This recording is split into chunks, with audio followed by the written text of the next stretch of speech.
हरे कृष्णा।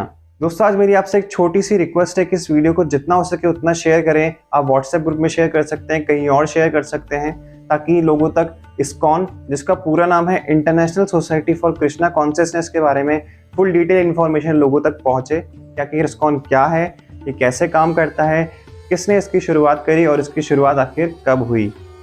दोस्तों, ये time social media का टाइम है और काफ़ी लोग इंस्टाग्राम और फेसबुक वगैरह पे एक्टिव होते हैं। यहाँ तक कि अब तो बड़े बड़े लोग भी इंस्टाग्राम फेसबुक यूज़ करने लग गए हैं। तो आप लोग काफ़ी बार ये देखते होंगे कि फॉरेनर्स लोग जो हैं वो हरे कृष्ण हरे राम का जाप करते रहते हैं, उनका कीर्तन करते रहते हैं। तो आप लोगों में से कुछ लोगों का ये भी मानना होगा कि आखिर ये ऐसा क्यों कर रहे हैं, आखिर इनको भारतीय संस्कृति में इतना इंटरेस्ट क्यों आ रहा है और खासकर कृष्ण भगवान का ये कीर्तन क्यों कर रहे हैं। और इन फॉरेनर्स की संख्या ना ही हज़ारों में होती है और ना ही लाखों में होती है, बल्कि करोड़ों में होती है। और आपको मैं ये बात बता देना चाहता हूँ कि ये सारे के सारे लोग इस्कॉन से जुड़े होते हैं और प्रेजेंट टाइम में इस्कॉन भगवान श्री कृष्ण का दुनिया का सबसे बड़ा ऑर्गेनाइजेशन बन चुका है। इस्कॉन से जुड़े लोग अब इंडिया में नहीं बल्कि पूरी दुनिया भर में मौजूद हैं और लगभग हर बड़े शहर में आपको इस्कॉन टेम्पल देखने को मिल जाएंगे और छोटे शहरों में भी आपको इस्कॉन टेम्पल देखने को मिल जाएंगे। चलिए अब जानते हैं कि आखिर इस्कॉन टेम्पल है क्या। दोस्तों, आज के टाइम में इस्कॉन भगवान श्री कृष्ण की भक्ति का दुनिया का सबसे बड़ा ऑर्गेनाइजेशन है और यहाँ से जुड़े लोगों का सबसे बड़ा मंत्र है हरे रामा रामा रामा हरे हरे, हरे कृष्णा कृष्णा कृष्णा हरे हरे। चलिए जानते हैं अब इस्कॉन की शुरुआत कब और कैसे हुई। दोस्तों, आपको ये बात जान के हैरानी होगी कि इस्कॉन का पहला मंदिर इंडिया में नहीं बल्कि अमेरिका के न्यूयॉर्क में बनाया गया था ईयर 1966 में और इसकी स्थापना की थी श्री अभय चरणारविंद भक्तिवेदांत स्वामी प्रभुपाद जी ने। दोस्तों, चलिए स्वामी प्रभुपाद जी के जीवन पे एक नज़र डालते हैं। दोस्तों, स्वामी प्रभुपाद जी का जन्म कलकत्ता में ईयर 1896 को हुआ था। जब ये महज 14 साल के थे तो इनकी मदर ये दुनिया छोड़ के जा चुकी थी। बाद में इन्होंने स्कॉटिश चर्च कॉलेज में इंग्लिश से मास्टरी की, पर ये वहाँ सिर्फ सीखने के पर्पज से गए थे। इन्होंने बाद में ग्रेजुएशन की डिग्री लेने से भी मना कर दिया था। बाद में इन्होंने गांधी जी के नॉन कॉरपोरेटिव मूवमेंट में भी महत्वपूर्ण भूमिकाएं निभाई और यहाँ तक कि इनका प्रयागराज में फार्मेसी का बिजनेस तक भी था। 1982 में अपने गुरु स्वामी भक्ति सिद्धांत सरस्वती गोस्वामी जी के साथ बैठे थे तो इनके गुरु ने इनसे एक बात कही कि तुम युवा हो, पढ़े लिखे हो, तेजस्वी हो, जाओ कृष्ण भक्ति का विदेश में जाके प्रचार प्रसार करो। दोस्तों, स्वामी जी अपने गुरु के आदेश का पालन करते हैं और अब भगवत गीता को इंग्लिश में ट्रांसलेट करने लग जाते हैं। दोस्तों, आज के टाइम में तो अपने पास गूगल ट्रांसलेटर है तो अपन किसी भी लैंग्वेज से किसी दूसरी लैंग्वेज में इजीली ट्रांसलेट कर पाते हैं, लेकिन उस टाइम पे टाइप राइटर तक भी नहीं था। तो स्वामी जी खुद अपने हाथ से भगवत गीता को इंग्लिश में ट्रांसलेट करते थे। स्वामी जी भगवत गीता को 60 से 70% ट्रांसलेट कर चुके होते हैं, पर एक दिन स्वामी जी जब अपने घर आ रहे होते हैं तब वो अपने पेपर्स ढूंढते हैं जिसमें उन्होंने भगवत गीता को इंग्लिश में ट्रांसलेट कर रखा था। पर नहीं मिलने पे वो अपनी वाइफ से पूछते हैं कि आखिर मैंने ये सारे पेपर्स लिखे थे वो कहाँ पर हैं। तब उनकी वाइफ ने उनसे जो कहा वो सुन के तो उनके होश ही उड़ गए। उनकी वाइफ ने उनसे कहा कि मैंने वो सारे पेपर्स कबाड़ी को दे दिए। स्वामी जी को गुस्सा आता है और वो पूछते हैं कि आखिर तुमने ऐसा क्यों किया, तुमने वो सारे पेपर कबाड़ी वाले को क्यों दे दिए, तुमने मेरी मेहनत पे पानी क्यों फेरा। तब उनकी वाइफ ने कहा कि मैंने उन पेपर्स के बदले चाय ले ली। मैंने सुना है कि अंग्रेज कहते हैं कि चाय पीने से सेहत अच्छी रहती है और ताजगी आती है। स्वामी जी को यहाँ पर बहुत गुस्सा आता है और वो गुस्से में अपना घर छोड़ देते हैं और फिर वापस भगवत गीता को इंग्लिश में ट्रांसलेट करने लग जाते हैं। अब स्वामी जी भगवत गीता को कम्प्लीटली इंग्लिश में ट्रांसलेट कर चुके थे, पर अब वो ये सोच रहे थे कि मैं कहाँ से कृष्ण भक्ति और भगवत गीता का प्रचार प्रसार शुरू करूँ। तब स्वामी जी ये सोचते हैं कि दुनिया का सबसे बड़ा देश है अमेरिका और अमेरिका का सबसे बड़ा शहर है न्यूयॉर्क, क्यों ना इसकी शुरुआत वहीं से की जाए। अब स्वामी जी इंडिया से अमेरिका की ओर निकल जाते हैं शिप से। रास्ते में उन्हें 2 बार हार्ट अटैक भी आता है, पर ये अपनी हिम्मत नहीं हारते हैं और कुछ किताबें और $6-7 लेके ये अमेरिका के टॉम्किन स्क्वायर पार्क पहुँच जाते हैं। उस टाइम यूएस वियतनाम वॉर चल रही थी तो काफ़ी हिप्पीज अमेरिका की सड़कों पर आ गए थे। हिप्पीज वो लोग होते हैं जो नशा करते हैं, सड़क पे यूं ही घूमते रहते हैं, नहाते नहीं हैं कई दिनों तक। तो अमेरिकन गवर्नमेंट भी इनसे काफ़ी ज़्यादा परेशान थी। अब स्वामी जी ये सोचते हैं क्यों ना मैं इन्हीं से शुरुआत करूं, मैं इन्हें कृष्ण भक्ति का ऐसा नशा दूंगा कि और दुनिया के सारे नशे भूल जाएंगे। अब स्वामी जी हिप्पीज के साथ कृष्ण भक्ति का प्रचार प्रसार शुरू कर देते हैं, उनके साथ भजन कीर्तन शुरू कर देते हैं। पर यहाँ पे होता यह है कि हिप्पीज स्वामी जी को काफ़ी ज़्यादा तंग करते हैं, उन्हें अब्यूज़ करते हैं, कभी कभी उनके सामान चुरा लेते हैं।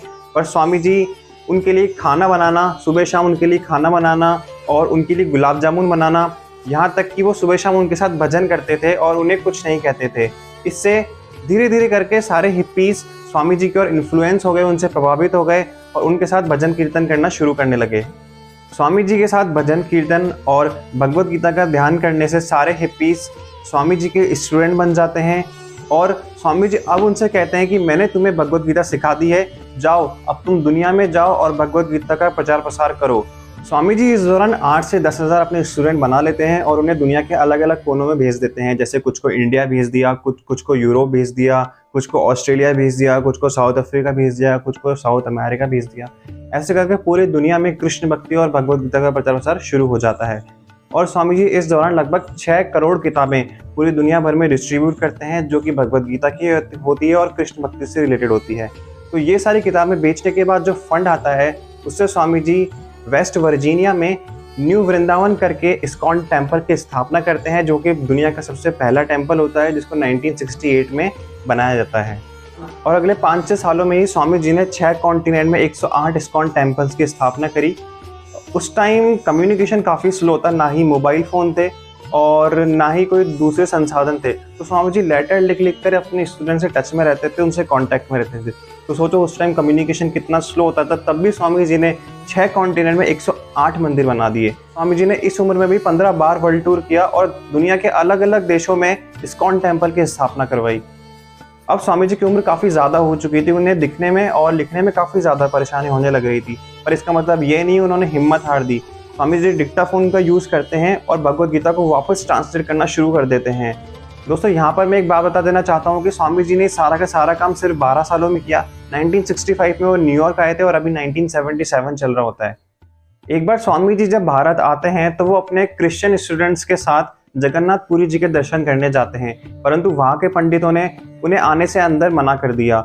यह कह के क्रिश्चियंस मंदिर में अलाउ नहीं है, ये एक हिंदू टेम्पल है और यहाँ पर सिर्फ हिंदू को ही दर्शन करने दिया जा सकता है। स्वामी जी उनकी ये बात से काफ़ी क्रोधित होते हैं और कहते हैं कि भगवान के दर्शन का सबको अधिकार है, अगर तुम इन्हें दर्शन करने नहीं दोगे तो मैं जगन्नाथपुरी जी को पूरी दुनिया भर में ले जाऊंगा। स्वामी जी जगन्नाथपुरी जी की यथ यात्रा पूरी दुनिया भर में निकालते हैं और स्वामी जी ही वो पहले व्यक्ति थे जिन्होंने जगन्नाथपुरी जी की यथ यात्रा का प्रचलन पूरी दुनिया भर में फैलाया।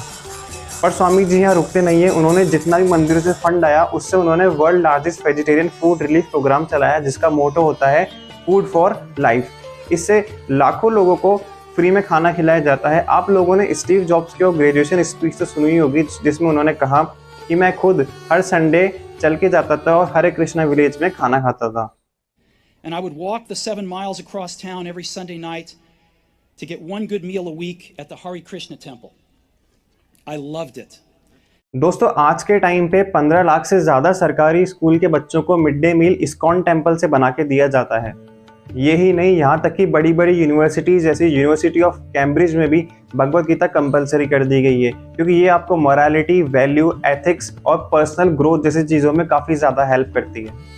दोस्तों अब बात है 1977 की। स्वामी जी अब 81 साल के हो चुके होते हैं, वो काफ़ी बूढ़े हो चुके होते हैं, उनसे ना लिखा जाता है ना उनसे चला जाता है। ऐसी हालत में उनके स्टूडेंट भी काफ़ी चिंता में रहते हैं, यहाँ तक कि उनकी जो स्किन थी वो भी बाहर आने लग गई थी, उनकी हालत बहुत ख़राब हो चुकी थी।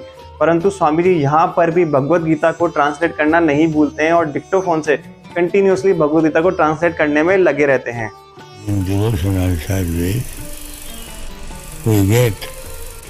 A different nature, and if we engage in the business of sense gratification, the result is right. दोस्तों यहाँ पर मैं कहूँगा कि स्वामी जी ने इन 12 सालों में जो काम किया वो एक आम आदमी सिर्फ कल्पना ही कर सकता है। दोस्तों स्वामी प्रभुपाद जी का 14 नवंबर 1977 को 81 साल की उम्र में वृंदावन उत्तर प्रदेश में देहांत हो जाता है। उस महान व्यक्ति की कहानी जिन्होंने अपना कृष्ण भक्ति के प्रति प्रेम और डेडिकेशन से वो कर दिखाया जिसका परिणाम आज पूरी दुनिया देख रही है। दोस्तों अगर आपको ये वीडियो इन्फॉर्मेटिव लगी है और मेरा काम पसंद आया है तो इस चैनल को लाइक, सब्सक्राइब और शेयर करना ना भूलें। मिलते हैं किसी अगली वीडियो में। हरे कृष्णा।